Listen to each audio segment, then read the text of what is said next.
اس کا لہجہ اور آنکھیں ہمارے غصے کے بالکل سرخ ہو رہی تھیں، مگر اس نے گرفت کو بالکل بھی سخت نہیں کیا تھا۔ وہ غصے میں ضرور تھا، پر وہ اپنی جان، اپنی نمرا کو تکلیف دینے کا سوچ بھی نہیں سکتا تھا۔ وہ اسے کبھی درد نہیں دے سکتا تھا۔ وہ امی باتیں کر رہی تھی تو میں کیسے آتی؟ نمرا نے لرزتی ہوئی آواز میں نظریں جھکا کر ہکلا کر اپنی صفائی پیش کرنے کی کوشش کی۔ اس کے گلابی لب مارے خوف اور حیا کے کانپ رہے تھے۔ اچھا، تو اس کا مطلب ہے میری جذبات میری تمہاری نظر میں کوئی اہمیت ہی نہیں ہے؟ احمد نے مسکراہٹ کے ساتھ اس کے چہرے کو مزید اپنی طرف اٹھایا۔ احمد کی یہ بات سن کر نمرا نے جلدی سے نفی میں سر ہلایا۔ نہیں، ایسی کوئی بات بھی نہیں ہے احمد۔ احمد نے اس کے چہرے کو ذرا سا اور اوپر اٹھایا۔ اس کی آنکھیں ہمارے جنون کی گہری ہو رہی تھیں۔ اگر میں آئندہ تمہیں بلاؤں تو بات کو نہ ماننے کی غلطی دوبارہ مت کرنا، سمجھی؟ اس کی آواز میں روب تھا۔ جی۔ نمرا کے لرزتے ہوئے لبوں سے میں مشکل یہی ایک لفظ نکل پایا۔ احمد کی نظریں اس کے چہرے پر جمی ہوئی تھیں۔ نمرا کے وہ معصوم، گلابی اور مارے خوف و حیا کے بری طرح تھر تھراتے لب دیکھ کر احمد کے اندر جیسے کوئی بارود پھٹا تھا۔ اس کا دل مارے بے قراری کے دھک دھک کرنے لگا۔ نمرا کے لبوں کی وہ دلکش سرخی اور معصومیت احمد کا سارا ضبط، سارا روب ایک پل میں بہا کر لے گئے۔ وہ اپنے جذبات پر قابو کھو چکا تھا اور اس کا برا حال ہو رہا تھا۔ اس نے نمرا کے جبڑے پر اپنی گرفت کو نرم کیا، لیکن اس کا جھکاؤ نمرا کی طرف بڑھنے لگا تھا۔ احمد کی گرم سانسیں نمرا کے چہرے کو چھو رہی تھیں، جس سے نمرا کا دل سینے سے باہر آنے کو بے تاب تھا۔ احمد، نمرا نے دھیمی لرزتی ہوئی آواز میں اسے پکارنا چاہا، لیکن احمد نے اسے بولنے کا موقع ہی نہ دیا۔ وہ شدت سے نمرا کے چہرے پر جھک گیا، جیسے کوئی پیاسا برسوں بعد پانی کے چشمے پر جھکتا ہے۔ نمرا کی آنکھیں مچ گئی اور اس کے ہاتھ احمد کے کندھوں پر جم گئے۔ احمد کی یہ شدت اور جنون نمرا کے لیے بالکل نیا اور اچھوتا تھا۔ اس کا لمس کسی دہکتے ہوئے انگارے کی طرح تھا، جس نے نمرا کے پورے وجود میں ایک سنسنی دوڑا دی۔ نمرا کا دم جیسے روکنے لگا۔ وہ اس کی گرفت میں تڑپ اٹھی۔ اس نے احمد کے کندھوں کو ہلکا سا دھکیلنے کی کوشش کی، مگر احمد اس وقت جیسے کسی اور ہی دنیا میں تھا۔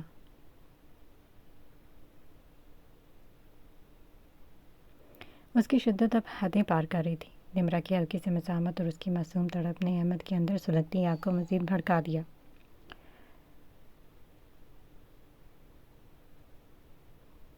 کمرے کی خاموشی میں نمرا کی دھیمی اور سسکیاں گونجنے لگی، جو احمد کے اس حاکمانہ گرفت اور بے پناہ تپش کا منہ بولتا ثبوت تھی۔ اس نے بے بسی سے اپنی آنکھیں مزید سختی سے بند کر لی۔ اس کی پلکوں کے کونوں سے آنسو نکل کر اس کے کانپتے گالوں پر بہنے لگے۔ اچانک چبھن پر اس کا پورا بدن جھٹکا کھا کر احمد کے مضبوط حساب میں تڑپ اٹھا۔ اس کے معصوم پہ لبوں پر ہلکی سی سرخی میں تیز بھی جاگ اٹھی تھی۔ نمرا کی اس تڑپ اور سسکی نے احمد کے سر پر سوار جنون کو جیسے ایک دم سے بریک لگا دی۔ نمرا کی اکھڑتی سانسیں اور اس نے پورے اپنے بدن پر محسوس کیا تو اس کا دل ایک پل کے لیے پگھل گیا۔ وہ آہستہ سے بوجھل سانسیں لیتا نمرا سے ہٹا تو اس کے اپنے لب نمرا کی سرخی سے دہک رہے تھے۔ جیسے وہ پیچھے ہٹا، اس کا نازک وجود نڈھال ہو چکا تھا۔ اس کے پیروں میں جیسے کھڑے کرنے کی سکت نہ ہو۔ وہ لڑکھڑا کر سیدھی احمد کے چوڑے مضبوط سینے پر جا چھپی۔ نمرا نے اپنا چہرہ احمد کے سینے میں چھپا لیا۔ احمد نے گہرا سانس لیا اور محبت اور نرمی سے اپنے دونوں بازو اس کے گرد پھیلا کر اپنے حصار میں لیا۔ اس کا ایک ہاتھ نمرا کی پشت پر آیا، پیار سے اس کی کمر کو سہلانے لگا۔ نمرا کا بحال سانس دیکھ کر احمد کے اندر مچلتا ہوا محبت جاگی۔ اس نے بغیر کچھ پل گنوائے دوبارہ سے اس کو اپنے گرفت میں لیا۔ احمد نے اس کی بات پر کوئی دھیان نہ دیا، اسے گود میں لیے ہوئے صوفے کی طرف بڑھ گیا۔ وہ صوفے پر بیٹھا، مگر نمرا کو اپنی گود سے نیچے نہیں اتارا، بلکہ اسے اپنے اوپر مضبوطی سے بٹھائے رکھا۔ کالج سے چھٹی کی تو اسی لیے نہیں نا کہ تم مجھ سے دور رہو؟ احمد نے مدھم گہری آواز میں اس کے کان کے پاس سرگوشی کی۔ اس کی سانسوں کی تپش نمرا کی گردن کو جھلسا رہی تھی۔ صبح سے تم مجھ سے بھاگ رہی ہو، پر اب نہیں۔ نمرا نے اپنی نظریں چکا لی، مگر احمد شدت سے نمرا کے اوپر جھکا۔ جیسے ہی وہ جھکا، نمرا کے پورے وجود میں ایک زوردار کرنٹ دوڑ گیا۔ اس کی شدت اتنی زیادہ تھی کہ اس کی گردن پر گہرے سانس لیتا اپنے نشان چھوڑ رہا تھا۔ اس نے بے قراری سے اپنے سر کو پیچھے کی طرف گرانا چاہا۔ نمرا کی ہچکچاہٹ اور التجا احمد کے جنون کے آگے ریت کی دیوار ثابت ہو رہی تھی۔ اس کے نا اور ہر پلیز کو احمد نے اپنی حاکمیت بھری مسکراہٹ سے خاموش کروا دیا۔ نمرا کی آوازیں گلے میں ہی پھنس کر رہ گئی۔ احمد نے سرگوشی کے ساتھ اس کے لبوں پر اپنی انگلی رکھی جس کے چھونے سے نمرا کا وجود جھٹکے سے کانپا۔ تم نے کالج سے چھٹی اس لیے کی ہے کہ ہم دونوں ساتھ رہیں گے، اب کوئی انکار کوئی بہانہ نہیں سنوں گا، آج تمہیں مجھ سے کوئی نہیں چھڑوا سکتا۔ نمرا کو اس پل اپنے آپ پر شدید غصہ آیا تھا۔ یاد آیا اسے وہ لمحہ جب اس نے احمد سے کہا تھا کہ اسے کالج نہیں جانا اور احمد کتنی آسانی سے مان گیا تھا، تب وہ کتنی خوش ہوئی تھی۔ یہ سوچ کر کہ احمد کتنی آسانی سے اس کی بات مان رہا ہے وہ خوشی خوشی سو گئی۔ احمد نے بھی تب اسے نہیں ٹوکا، اسے آرام کرنے دیا تھا، کیونکہ جب سے نمرا نے کالج جانا شروع کیا تھا اس کے لیے ہر ایک رات عذاب بن گئی تھی۔ وہ ہمیشہ کہتا صبح کالج جانا ہے، سو جاؤ، اور پھر اپنی بے پناہ چاہت کنٹرول کر کے خود بھی سو جاتا تاکہ اس کی نیند پوری ہو سکے، مگر آج وہ اسے چھوڑنے کے موڈ میں نہیں تھا۔ اس کے لب نمرا کے کان کے پاس تھے اور وہ اپنی گرم سانسوں سے نمرا کے ہوش اڑا رہا تھا۔ تمہیں کیا لگا کہ میں تمہاری چھٹی کا فائدہ نہیں اٹھاؤں گا؟ احمد نے فاتحانہ مسکراہٹ کے ساتھ اس کے کان کی لو کو چھوا۔ اس کا دم گھٹنے لگا۔ وہ جب تک احمد کی نرمی کی عادی تھی، آج اس کے روپ اور اس کی چھپی ہوئی شدت کو دیکھ کر لرز اٹھی۔ احمد کی آنکھوں میں چمکتا ہوا دیوانہ وار جنون نمرا کے ہوش اڑا رہا تھا۔ وہ اس کی بے بسی اور پچھتاوے سے بالکل بے نیاز اسے اپنے صوفے پر بیٹھے بیڈ کی طرف بڑھا۔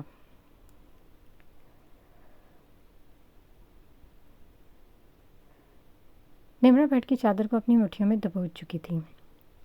دل ہی دل میں وہ خود کو کوس رہی تھی اور اس کی دل کی دھڑکنیں اپنے عروج پر تھیں۔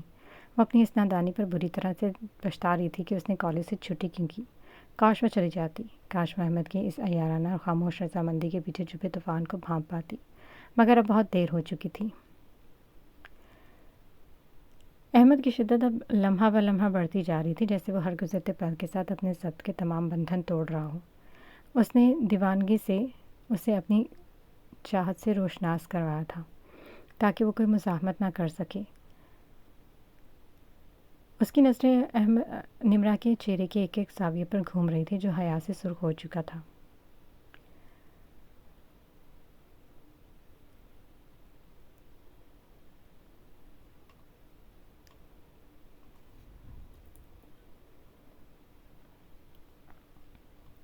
نمرا کے پاس اب اس کی اس جان لیوا مسحور کن بڑھتی ہوئی شدت کے سامنے خود کو بالکل بے بس چھوڑ دینے کے سوا کوئی چارہ نہیں تھا۔ اسد نے بوجھل دل اور لرزتے ہاتھوں کے ساتھ گاڑی چلائی اور بالآخر گلنین کے گھر کے کچھ فاصلے پر لا کر بریک لگا دی۔ گاڑی رکتے گلنین نے بغیر ایک پل ضائع کیا اسد کی طرف دیکھے بغیر گاڑی کا دروازہ کھولا اور باہر نکل آئی۔ وہ تیز تیز قدم اٹھاتی اپنے گھر کے گیٹ کے اندر داخل ہو گئی، جبکہ اسد کچھ دیر وہیں کھڑا حسرت اور تڑپ سے اس کے جاتے وجود کو دیکھتا رہا، اور پھر ایک گہرے طوفان کے ساتھ گاڑی وہاں سے بھگا کر لے گیا۔ دوسری طرف بالکنی میں کھڑا زین سکندر یہ سب دیکھ رہا تھا۔ جیسے اس کی نظروں نے سڑک کے پر اسد کی گاڑی کو رکتے اس میں گلنین کو اترتے دیکھا، زین کے پورے وجود میں جیسے آگ لگ گئی۔ اس کا خون ایک پل میں ابل پڑا، اس کی گہری سرمئی آنکھیں شدید غصے اور خون کی طرح سرخ ہو گئیں اور اس کے چہرے کے تاثرات کٹھور اور کڑک ہو گئے۔ گلنین نے جیسے ہی گھر کے اندر قدم رکھا، اس کا دل اب بھی اسد کی باتوں اور اپنے بچپن کے نکاح کے مان کی وجہ سے دھک دھک کر رہا تھا۔ وہ قدموں کو تیز کرتی سیدھے روپر اپنے کمرے کی طرف چلی گئی اور اندر جا کر دروازہ بند کر لیا۔ ادھر بالکنی میں کھڑے زین نے گلنین کو اندر جاتے دیکھا تو اس کے ضبط کا بندھن تاش کے پتوں کی طرح بکھر گیا۔ اس نے غصے اور تپش سے اپنے دونوں ہاتھوں کی مٹھیاں مضبوطی سے بھینچ لیں، یہاں تک کہ اس کے ہاتھ کے پٹھے تن گئے اور ناخن ہتھیلیوں میں چبھے۔ وہ اپنی غیرت اور پوزیسونیس پر ایک پل کو قابو کھو چکا تھا کہ اس کے نکاح میں موجود لڑکی کسی دوسرے مرد کی گاڑی سے اتر کر آ رہی ہیں۔ زین لمبے لمبے ڈگ اٹھاتا غصے کی حالت میں اپنے کمرے سے باہر نکلا اور سیدھا گلنین کے بند دروازے کے سامنے جا کر کھڑا ہو گیا۔ زین ایک زوردار جھٹکے سے گلنین کے کمرے کا دروازہ کھولا، جس کی دھماکے دار آواز پورے کمرے میں گونجی۔ کمرے کے اندر گلنین ابھی ابھی آئی تھی۔ اس کا بیگ اور دوپٹہ صوفے پر بکھرا پڑا تھا اور وہ خود ڈریسنگ مرر کے سامنے کھڑی بال ٹھیک کر رہی تھی۔ دروازے کے اس اچانک اور خوفناک دھماکے پر وہ اچھل پڑی اور ڈر کے مارے جھٹکے سے پیچھے مڑی۔ سامنے کھڑے غصے سے تپتے زین کو دیکھ کر اس کا حلق خشک ہو گیا۔ آپ؟ زین کے اندر اس وقت طوفان چل رہا تھا، اسے کچھ سنائی نہیں دے رہا تھا۔ اس نے ایک وحشیانہ قدم بڑھایا، بے حد بے دردی سے گلنین کا بازو اپنی مضبوط گرفت میں لیا اور اسے زور سے کھینچ کر سیدھا دیوار کے ساتھ پٹخ دیا۔ اتنی زور سے دیوار کے ساتھ پٹکنے پر گلنین کے منہ سے ایک دردناک اور معصوم سی چیخ نکلی۔ اس کی پیٹھ پر شدید درد ہوا تھا اور درد کی لہر نے اس کے پورے وجود کو ہلا کر رکھ دیا۔ اس کی آنکھوں میں ایک ہی پل میں آنسو تیرنے لگے۔ کیوں کرتی ہو تم ایسا میرے ساتھ؟ زین سکندر کسی زخمی شیر کی طرح اس پر دھاڑا۔ اس کی آواز میں اتنی گرج تھی کہ گلنین کا دل مارے خوف کے کانپنے لگا۔ زین تڑپ کر بولا، جب میں نے تم سے اتنے پاگل پن کی حد تک محبت کرتا ہوں تو تم کیوں میرا بھروسہ توڑتی ہو؟ کیوں نین؟ زین کو اسد کی گاڑی والا وہ منظر اندر ہی اندر کھا رہا تھا۔ اسے معلوم ہی نہیں تھا کہ گلنین نے اسد کو کیا دو ٹوک جواب دیا۔ وہ تو بس اپنی پوزیسونیس میں اندھا ہو چکا تھا۔ گلنین کو آج زین کے اچانک اور خوفناک روپ کی بالکل سمجھ ہی نہیں آئی۔ وہ تو ابھی اسد کا دل توڑ کر اپنے نکاح کے مان کی خاطر سب کچھ داؤ پر لگا کر آئی تھی، اور یہاں آ کر اسے یہ صلہ مل رہا تھا۔ کیا ہوا ہے؟ گلنین نے صدمے سے کانپتے ہوئے روتی ہوئی آواز میں پوچھا۔ اس کی بات سن کر زین کا خون اور زیادہ ابل پڑا کہ اب بھی یہ اتنی معصوم بن کر پوچھ رہی ہے کہ کیا ہوا ہے۔ اس کے اندر کا بارود بالکل پھٹ گیا۔ اس نے آگے بڑھ کر غصے سے گلنین کا نازک جبڑا اپنی انگلیوں کی سخت گرفت میں لیا۔ زین نے اس وقت غصے میں اتنی زور سے اس کا جبڑا جکڑا کہ نین کو لگا جیسے اس کی ہڈیاں بھی ٹوٹ کر بکھر جائیں گی۔ درد کی ایک شدید لہر اس کے چہرے میں دوڑی اور اس کی آنکھوں سے بے اختیار موٹے موٹے آنسو بہہ نکلے۔ کیوں تو میرے نکاح میں ہوتے ہوئے کسی غیر مرد کے ساتھ گھومتی ہو؟ کیوں اس کی گاڑی میں بیٹھ کر باتیں کرتی ہو؟ زین نے اس کے چہرے کو جھٹکا دے کر شفاقی سے کہا۔ گلنین نے گہرے صدمے، دکھ اور تڑپتی ہوئی نظروں سے زین کی سرخ آنکھوں میں دیکھا۔ اس کا دل بری طرح سے لہو لہان ہو چکا تھا۔ کیا واقعی زین کو اس کی آنکھوں میں اپنے لیے چھپے وہ جذبے سچے نظر نہیں آ رہے تھے؟ کیا اسے دکھ نہیں رہا تھا کہ وہ بھی اسی نکاح کی حرمت بچا کر آئی ہے؟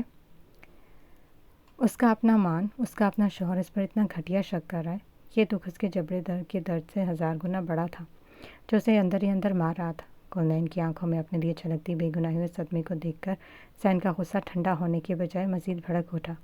حسد اور بدگمانی کی پٹی اس کی آنکھوں پر ایسی بندھی تھی کہ اسے گلنین کی خاموش تڑپ میں بھی صرف دھوکہ نظر آ رہا تھا۔ جواب دو مجھے گلنین، خاموش کیوں ہے؟ کیا اس مرد کے ساتھ بیٹھ کر میرے نکاح کا تقدس بھول گئی تھی تم؟ زین نے شفاقی سے چلاتے اس کا جبڑا مزید سختی سے دبا دیا۔ غصے کے مارے اس کا پورا چہرہ تپ رہا تھا اور سانسیں دھوکنے کی طرح چل رہی تھیں۔ زین، خدا کے لیے ایسا مت کریں، میں پاک دامن ہوں، میں نے آپ کے نام کو داغ نہیں لگایا۔ گلنین نے تڑپ کر بے بسی سے زین کے لوہے جیسے مضبوط ہاتھوں پر اپنے نازک ہاتھ رکھے اور گڑ گڑاتے ہوئے التجا کرنے لگی۔ اس کی آواز میں موجود سسکیاں اور بےچارگی کسی کا بھی دل پگھلا دیتی، مگر زین اس وقت اپنے انا کے نشے میں اندھا ہو چکا تھا۔ اس کے نازک نزدیک گلنین کا اسد کی گاڑی میں بیٹھنا اس کی سب سے بڑی خطا تھا۔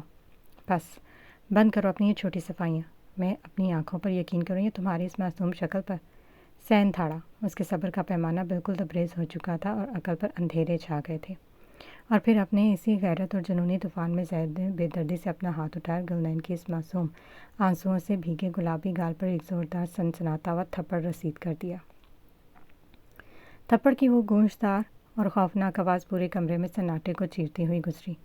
وہ تھپڑ اتنا زوردار تھا کہ گلنین اس کا توازن برداشت نہ کر پائی۔ وہ ایک دم چکرا کر نیچے زمین پر گری اور گرتے گرتے اس کا سر زور سے بیٹھ کے کلوٹے سے جا کر ٹکرایا۔ اس کے حلق سے چیخ نکلی اور اپنے سر کو پکڑ کر وہیں ٹھنڈے فرش پر ڈھیر ہو گئی۔ اس کے سر سے درد کی ایک تیز لہر اٹھی تھی جس نے اس کی آنکھوں کے سامنے اندھیرا کر دیا اور گال پر زین کے انگلیوں کے نیلے نشان ابھر آئے۔ زین نے ایک پل کے لیے زمین پر تڑپتی ہوئی گلنین کو دیکھا۔ اس کے اپنے دل میں بھی ایک شدید گسک اٹھی، مگر اس کی کڑک انا اور غصے نے اسے جھکنے نہیں دیا۔ اس نے شفاقی سے رخ موڑا، لمبے لمبے قدم اٹھاتا کمرے سے باہر نکلا، دروازہ بند کر کے جیسے اپنی محبت کا رشتہ ہمیشہ کے لیے ختم کر دیا۔ کمرے میں اب صرف گلنین کی سسکیاں اور گہرا سناٹا تھا۔ وہ گہرے صدمے، بے یقینی اور تڑپتی ہوئی نظروں سے اس بند دروازے کی طرف دیکھ رہی تھی جہاں سے ابھی ابھی اس کا وہ شوہر گیا تھا جس کے مان کی خاطر وہ اپنی دنیا کو ٹھکرا کر آئی تھی۔ زین کمرے سے طوفان کی طرح نکلا اور لمبے لمبے ڈگ بھرتا ہوا سیدھا پورچ میں آیا۔ اس کا پورا وجود مارے غصے کے جل رہا تھا اور آنکھیں خون کی طرح سرخ تھیں۔ اس نے ایک جھٹکے سے اپنی گاڑی کا دروازہ کھولا، اندر بیٹھا اور گاڑی سٹارٹ کر کے وحشیانہ سپیڈ کے ساتھ گاڑی گھر سے باہر نکالی۔ اس وقت اس کے دماغ پر صرف ایک ہی نام سوار تھا، اسد۔ اس کا ارادہ اب سیدھا اسد کی طرف جانے کا تھا۔ وہ اس انسان کو زندہ نہیں چھوڑنا چاہتا تھا جس کی وجہ سے اس کی غیرت پر آنچ آئی تھی۔ ادھر کمرے میں گلنین ٹھنڈے فرش پر بیٹھی گہرے صدمے کی حالت میں اپنے گال پر ہاتھ رکھے ہوئے تھی جہاں زین کی انگلیوں کے نیلے نشان ابھر آئے تھے۔ اس کی آنکھیں پھٹی کی پھٹی رہ گئی تھیں۔ نہیں، ایسا نہیں ہو سکتا، میں بد کردار نہیں ہوں۔ گلنین اس وقت ذہنی اور دلی صدمے میں تھی۔ اگر اس حالت میں اسے کوئی دیکھ لیتا تو پکا پاگل ہی سمجھتا۔ اس کا پاکیزہ عشق، اس کا مان، اس کا شوہر اسے ایک پل میں بد کردار کہہ گیا تھا۔ یہ دکھ اس کی برداشت سے باہر تھا۔ نہیں زین سکندر، میں بد کردار نہیں ہوں۔ گلنین اچانک ہسیانی انداز میں چیخی اور دیوانگی کے عالم میں اپنے ہی بال نوچنے لگی۔ اس کی سسکیاں اب ہسیانی چیخوں میں بدل چکی تھیں۔ کیا غلطی ہے میری حسین سکندر؟ عشق کیا تھا نا تم سے، یہ غلطی ہے میری؟ وہ پاگلوں کی طرح چیخ رہی تھی اور رو رہی تھی۔ اس کے اندر کا یہ درد، یہ تڑپ اتنی شدید تھی کہ اس نے بے دردی سے اپنے دونوں ہاتھوں سے اپنے ہی گالوں پر تھپڑ مارنے شروع کر دیا اور اس کا چہرہ بالکل سرخ ہو گیا۔ اس نے سسکتے ہوئے سائڈ ٹیبل پر پڑا پانی کا شیشے کا گلاس اٹھایا اور پوری طاقت سے زمین پر پٹک کر توڑ دیا۔ نہیں ہوں میں بد کردار، مان جاؤ خدا کے لیے زین۔ گلنین بدحواسی میں اپنی جگہ سے اٹھی اور فرش پر بکھرے شیشے کے تیز دھار ٹکڑوں پر چلنے لگی۔ شیشے اس کے نازک پیروں میں چبھ رہے تھے مگر اسے تو درد کا احساس ہی نہیں ہو رہا تھا۔ اس کے دل کا زخم اتنا گہرا تھا کہ پیروں کا درد اس کے سامنے کچھ بھی نہیں تھا۔ وہ دیوانہ وار اٹھی اور جا کر اپنے دونوں ہاتھ سامنے دیوار پر مارنے لگی، اور پھر وہ گھوم کر ڈریسنگ میرر کے سامنے آئی۔ اپنے آئینے میں اپنا ہی روتا ہوا لرزتا چہرہ دکھائی دیا تو اپنے دونوں ہاتھ اٹھائے اور پوری طاقت سے اس آئینے پر مارنے لگی۔ 1 بار، 2 بار، 3 بار وہ لگاتار آئینے پر اپنے نازک ہاتھ مارتی رہی، یہاں تک کہ خوفناک آواز کے ساتھ ڈریسنگ میرر کا شیشہ ٹوٹ کر بکھر گیا۔ شیشہ ٹوٹنے کے ساتھ اس کے دونوں ہاتھوں میں شیشے کے تیز ٹکڑے بری طرح سے پیوست ہو گئے اور اس کے ہاتھوں سے خون کی موٹی موٹی دھاریں نکل کر فرش پر بہنے لگی۔ مگر گلنین بالکل بے سدھ ہو چکی تھی۔ اس نے اپنے انہی خون آلود ہاتھوں کے ناخن بہت بے دردی سے اپنے چہرے پر گاڑ دیے جس سے اس کے گورے چہرے پر خون کی لکیریں بن گئی۔ نہیں ہوں میں بد کردار، میں نے کبھی اپنے نکاح کے ایمان کو نہیں توڑا زین، میں بد کردار نہیں ہوں۔ وہ فرش پر گھٹنوں کے بل گری اور اپنے خون سے لت پت ہاتھوں کو دیکھ کر بے بسی اور تڑپ سے بلک بلک کر رونے لگی۔ گلنین کے جسم سے مسلسل خون بہہ رہا تھا اور اس کے دل و دماغ پر یہ لگا صدمہ اس کے نازک وجود کے لیے بالکل نہ اٹھنے کے قابل نہیں رہا تھا۔ کمرے کی ٹھنڈی زمین پر بیٹھے بیٹھے اچانک گلنین کی آنکھوں کے سامنے اندھیرا چھانے لگا۔ اسے پورے کمرے کی چیزیں گھومتی ہوئی محسوس ہو اور ہوا میں گونجتی اس کی اپنی سسکیاں مدھم ہوتی چلی گئی۔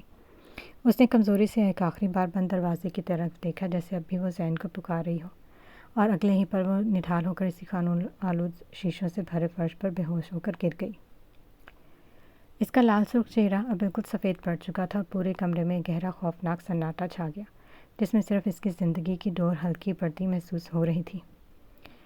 دانیال، ہم یہاں کیوں آئے ہیں؟ سیرش نے ڈرتے ڈرتے گھبرائی ہوئی آواز میں پوچھا۔ اس کے سامنے لکڑی کا ایک چھوٹا سا مگر بہت خوبصورت گھر بنا ہوا تھا جو چاروں طرف سے درختوں اور ہریالی میں گھرا ہوا تھا۔ سیرش کی اس معصومانہ گھبراہٹ پر دانیال کے لبوں پر ایک دلکش مسکراہٹ ابھر آئی۔ چلو اندر اکیلے ٹائم سپینڈ کرتے ہیں نا، دانیال نے محبت اور شرارت سے مسکراتے ہوئے کہا۔ نہیں، مجھے یہ جگہ پسند نہیں، سیرش نے گھبرا کر ہکلاتے جواب دیا اور پیچھے ہٹنا چاہا، مگر دانیال نے نرمی سے سیرش کا نازک ہاتھ اپنے ہاتھ میں تھاما اور اسے اپنے اندر ساتھ لے گیا۔ دانیال، سیرش نے ایک بار پھر لرزتی آواز میں اسے پکارا اور اس کے ساتھ اندر بڑھنے لگی۔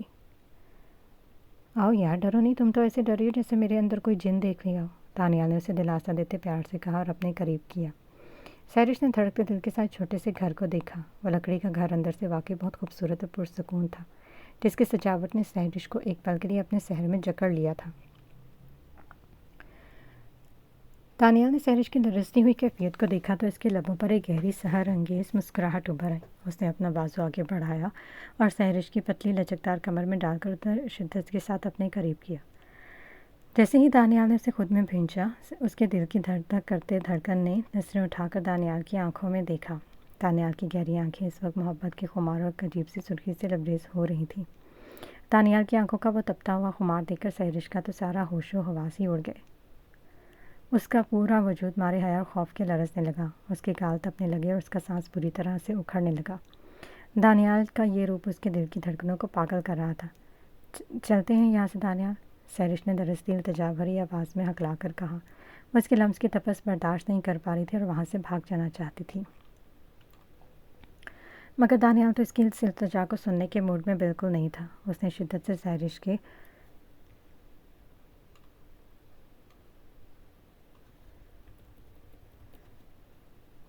دانیال کی اس ناگہانی اور والہانہ شدت نے سیرش کو بالکل سن کر کے رکھ دیا۔